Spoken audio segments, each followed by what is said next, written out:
Drink a little drink, smoke a little smoke.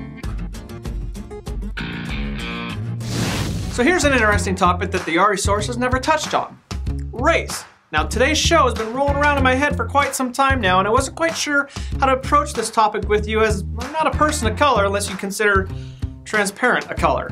That's not a joke either. My nickname was Casper. The joke was I could never play on the Skins team when we played shirts and skin while playing basketball because I would apparently disappear. Haha, thank you very much, mean kids at Auburn High School. Nevertheless, I want to hit on this topic and keep it going in the chat log below. So like I said, I've been thinking about this for a while, and wouldn't you know it, the National Mortgage News posted an article about this very topic and how it affects the real estate and mortgage world. Now apparently last month in Vegas at the Bankers Conference, Maurice Jourdain-Earl with Compliance Tech stood up in front of the entire conference and unleashed a diatribe against bankers and mortgage lenders for failing to hire more minority loan officers. Yikes, I bet you could hear a pin drop at that conference. Realtors, you're not off the hook. We'll get to you in a minute. Maurice stated, until companies diversify their workforce, they will not penetrate communities of color. Now the funny thing is, Casper here stated the exact same thing last week in a smaller conference. I agree with Maurice, and I think he would know a thing or two about this topic. He's a managing director at Compliance Tech, a firm that actually analyzes fair lending data. He also stated that people like to do business with people that look like them.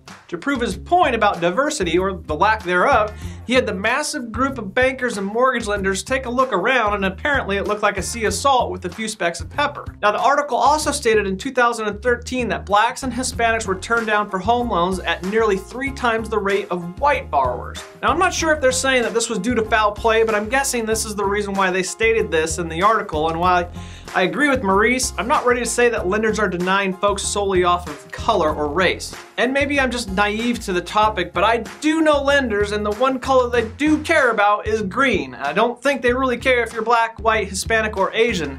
They're gonna do everything they can to make you that loan. And again, maybe I'm naive, but let's be honest, lenders love money. A good point was made though by Gary Acosta, the chief executive of the National Association of Hispanic Real Estate Professionals. He pointed out that it's not a stretch to suggest that fewer home loans are being made because too few loan officers connect with minority consumers or speak another language such as Spanish. He went on to say, we have an age gap and a cultural gap, and I couldn't agree more.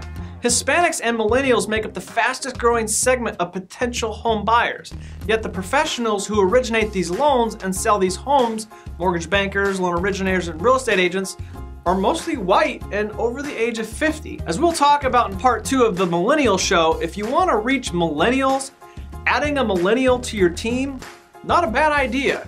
And as Acosta points out, if you want to reach a certain demographic or community, you may want to think about diversifying your workforce. And as a recent HMDA and Zillow report shows, there's quite a mix when it comes to the annual household income. The infographic shows how each race breaks down when it comes to annual income. Also, take a look at the home ownership rates. It's fairly even across the board. It's not a landslide difference anymore. Oh yeah, and realtors? It's not just a lender issue either.